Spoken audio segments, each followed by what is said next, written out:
श्री कृष्ण, अर्जुन और एक गरीब ब्राह्मण की कहानी। एक समय की बात है, भगवान श्री कृष्ण और अर्जुन भ्रमण पर निकले तो उन्होंने रास्ते में एक गरीब ब्राह्मण को भिक्षा मांगते हुए देखा। अर्जुन को उस ब्राह्मण पर दया आ गई और अर्जुन ने उस ब्राह्मण को स्वर्ण मुद्राओं से भरी एक थैली दे दी, जिसे पाकर ब्राह्मण प्रसन्नता पूर्वक अपने सुखद भविष्य के सुंदर सपने देखता हुआ घर जाने लगा। परंतु ब्राह्मण का दुर्भाग्य उसके साथ चल रहा था। रास्ते में एक चोर ने उससे वो स्वर्ण मुद्राओं की थैली छीन ली। ब्राह्मण दुखी होकर फिर से भिक्षावृत्ति में लग गया। अगले दिन फिर अर्जुन की दृष्टि जब उस ब्राह्मण पर पड़ी तो अर्जुन ने उससे इसका कारण पूछा। ब्राह्मण ने सारी घटना अर्जुन को बता दी। ब्राह्मण की बात सुनकर अर्जुन को फिर से उस पर दया आ गई। अर्जुन ने विचार किया और इस बार उन्होंने ब्राह्मण को मूल्यवान एक माणिक दिया। ब्राह्मण उसे लेकर घर पहुंचा। उसके घर में एक पुराना मिट्टी का मटका था, जो बहुत समय से घर में ऐसे ही पड़ा हुआ था। ब्राह्मण ने चोरी होने के भय से माणिक उस मटके में छुपा दिया, परंतु उसका दुर्भाग्य दिन भर का थका हुआ होने के कारण उसे नींद आ गई। इस बीच ब्राह्मण की स्त्री नदी में जल लेने चली गई और रास्ते में ही उसका मटका टूट गया। उसने सोचा, घर में जो पुराना मटका पड़ा हुआ है उसे ले आती हूँ। ऐसा विचार कर वह घर लौटी और उस पुराने मटके को लेकर चली गई और जैसे ही उसने मटके को नदी में डुबोया, वह माणिक भी जल की धारा के साथ बह गया। ब्राह्मण को जब ये बात पता चली तो अपने भाग्य को कोसता हुआ वह फिर से भिक्षावृत्ति में लग गया। अर्जुन और श्री कृष्ण ने जब फिर उसे इस दरिद्र अवस्था में देखा तो जाकर उसका कारण पूछा।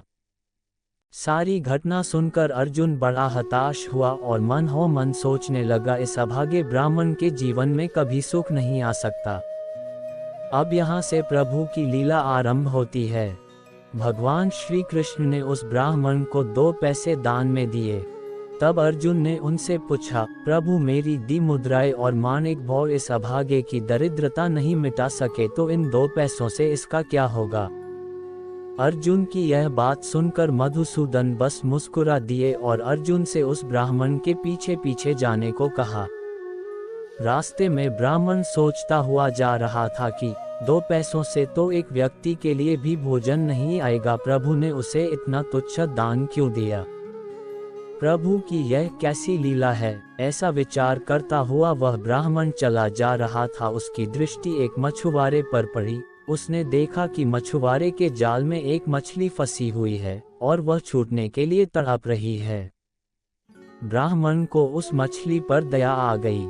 उसने सोचा, इन 2 पैसों से पेट की आग तो बुझेगी नहीं, क्यों ना इस मछली के प्राण ही बचा लिए जाए। ये सोचकर उसने 2 पैसों में उस मछली का सौदा कर लिया और मछली को अपने कमंडल में डाल लिया। कमंडल में जल भरा और मछली को नदी में छोड़ने चल पड़ा। तभी मछली के मुख से कुछ निकला। उस निर्धन ब्राह्मण ने देखा, वह वही माणिक था जो उसने मटके में छुपाया था। ब्राह्मण प्रसन्नता के मारे चिल्लाने लगा, मिल गया, मिल गया। तभी भाग्यवश वह चोर भी वहां से गुजर रहा था जिसने ब्राह्मण की मुद्राएं लूटी थी। उसने ब्राह्मण को चिल्लाते हुए सुना, मिल गया। चोर भयभीत हो गया। उसने सोचा कि ब्राह्मण उसे पहचान गया है और इसीलिए चिल्ला रहा है। अब वह जाकर राजदरबार में उसकी शिकायत करेगा। इससे डरकर वह ब्राह्मण से रोते हुए क्षमा मांगने लगा और उससे लूटी हुई सारी मुद्राएं भी उसे वापस कर दी। द्वारिकाधीश श्री कृष्ण की यह लीला देख अर्जुन प्रभु के आगे नतमस्तक हो गए। अर्जुन बोले, प्रभु ये कैसी लीला है, जो कार्य थैली भर स्वर्ण मुद्राएं और मूल्यवान माणिक नहीं कर सका वह आपके 2 पैसों ने कर दिखाया। श्री कृष्णा ने कहा, अर्जुन यह अपनी सोच का अंतर है। जब तुमने उस निर्धन को थैली भर स्वर्ण मुद्राएं और मूल्यवान माणिक दिया तब उसने मात्र अपने सुख के विषय में सोचा, किंतु जब मैंने उसको 2 पैसे दिए तब उसने दूसरे के दुख के विषय में सोचा। इसलिए हे अर्जुन, सत्य तो यह है कि जब हम दूसरों के दुख के विषय में सोचते हैं, जब हम दूसरे का भला कर रहे होते हैं, तब हम ईश्वर का कार्य कर रहे होते हैं और तब ईश्वर हमारे साथ होते हैं। वीडियो अगर पसंद आया हो तो वीडियो को लाइक और चैनल को सब्सक्राइब करें और अपने दोस्तों के साथ शेयर करें। धन्यवाद।